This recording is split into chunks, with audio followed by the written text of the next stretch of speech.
बिस्मिल्लाहिर्रहमानिर्रहीम। अस्सलाम वालेकुम स्टूडेंट्स, और today's topic is waves as a carrier of energy. हम इसमें ये डिस्कस करेंगे कि वेव किस तरह से जो एनर्जी है वो कैरी करती है। ठीक है,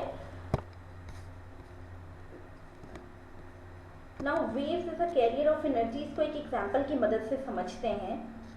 आपने क्या किया, एक वॉल के साथ एक स्ट्रिंग को बांध दिया। ठीक है, यहाँ से सपोर्ट, इस सपोर्ट के साथ आपने इसे बांध दिया, और ये जो मैन है इसने अपनी मस्कुलर एनर्जी लगाई, और जब इसने एनर्जी लगाई तो वो जो स्प्रिंग स्ट्रेट थी उसने क्या किया, वाइब्रेट होना स्टार्ट कर दिया।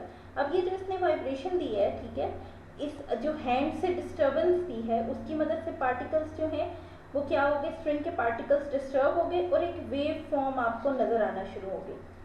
अब क्या हुआ, जब इसने यहाँ से एनर्जी दी तो यहाँ से एनर्जी जो है फर्स्ट पार्टिकल से सेकंड, सेकंड से थर्ड, थर्ड से फोर्थ, फोर्थ से फिफ्थ, फिफ्थ से सिक्स, देन यहाँ पे आई।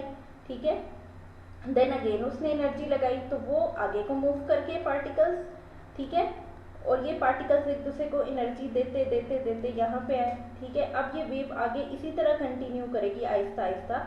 ठीक है, और इससे हमें क्या पता चलेगा कि एनर्जी जो है वो ट्रांसफर होगी from one medium, from one place of medium to other in the form of wave. ठीक है, देखें, वन प्लेस ऑफ मीडियम हमारा हैंड था और in the form of wave वो कहाँ ट्रांसफर होगी, स्ट्रिंग के पार्टिकल्स में। तो ये देख लें, energy can be transferred from one place to another through wave. For example, when we shake the stretch string up and down, we provide our muscular energy to the string. As a result, a set of wave can be seen traveling along the string. The vibrating force from the hand disturb the particle of the string and set them in motion. ठीक है, these particles then transfer the energy to the adjacent particles in the string. जैसे कि मैंने आपको बताया, जब इधर particles पे एनर्जी आई तो ये अपने adjacent आगे आगे पार्टिकल्स को भी एनर्जी प्रोवाइड करते गए। The amount of energy carried by the waves depend upon the distance and stretch string from the rest position.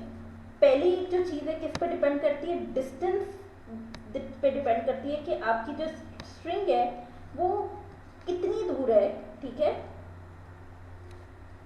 From इस रेस्ट पोजीशन, रेस्ट पोजीशन से स्ट्रिंग कितनी दूर है, क्योंकि जितनी ज़्यादा दूर होगी आगे आहिस्ता आहिस्ता जाते जाते एनर्जी कम होती जाएगी और एंड पे जाके वो खत्म हो जाएगी। ठीक है, that is the energy in wave depend upon amplitude of the wave.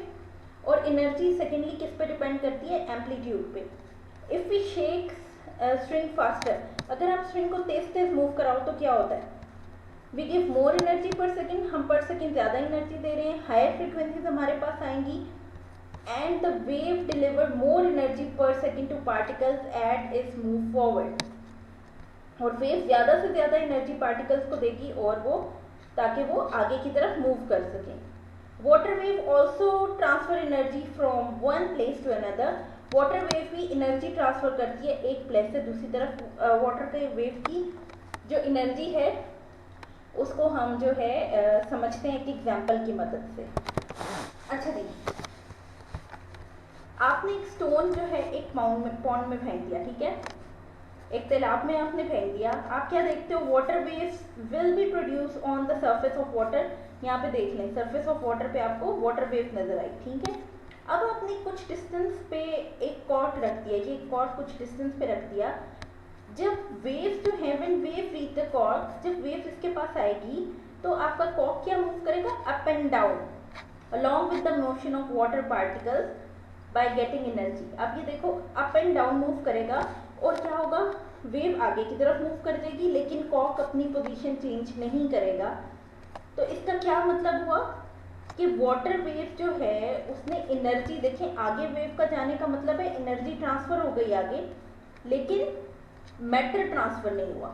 ये बात याद रखिएगा। This activity show that water waves like other waves transfer energy from one place to another. Water wave आगे ट्रांसफर हो गई लेकिन cork अपनी जगह से आगे ट्रांसफर नहीं हुआ। तो ये क्या मतलब है कि वेव्स जो है मैटर को ट्रांसफर नहीं करती, जस्ट एनर्जी को ट्रांसफर करती हैं। अब इसकी डिपेंडेंस अभी हम पढ़ भी चुके हैं, एक ये डिस्टेंस पे डिपेंड करता है।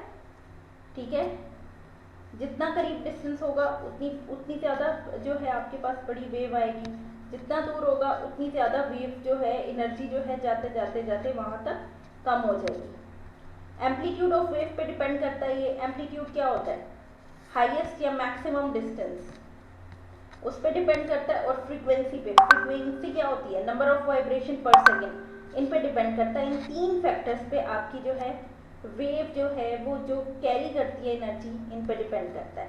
ठीक है, hope so you understand. Thank you so much.